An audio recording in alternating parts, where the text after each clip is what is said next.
So I got another example here where I had Jack 10 9 7 double suited. So it's a lot more connected, and double suited is nice and it helps versus aces. And you will see if you run the equities versus these two all the way to the river, it's about 50-50. One's 53, the other's 47. The aces are slightly ahead, but it is really close to 50-50.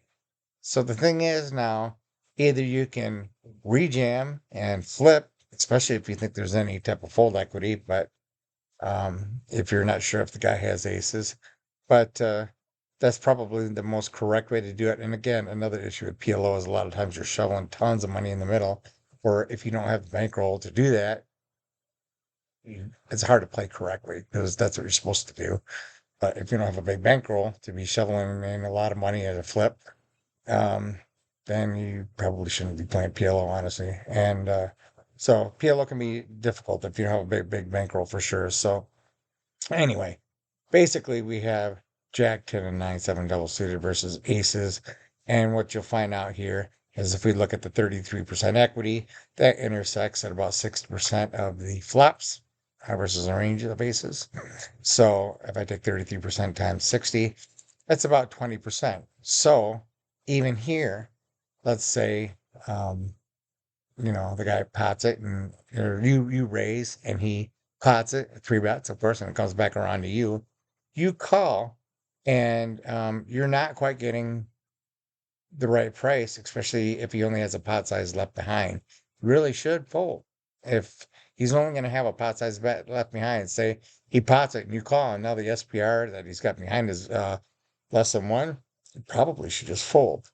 Now, if he's deeper, let's say you have an SPR of 3, now, yes, you're not getting quite the right price. However, you're going to hit over half the flops where you're going to have a lot of equity, and you have a lot of flops where you have, over 50% equity, better than 33%. I mean, this is all positive range right here, above 33, and this is all an area of just positive expectation for all these flops, over half the flops.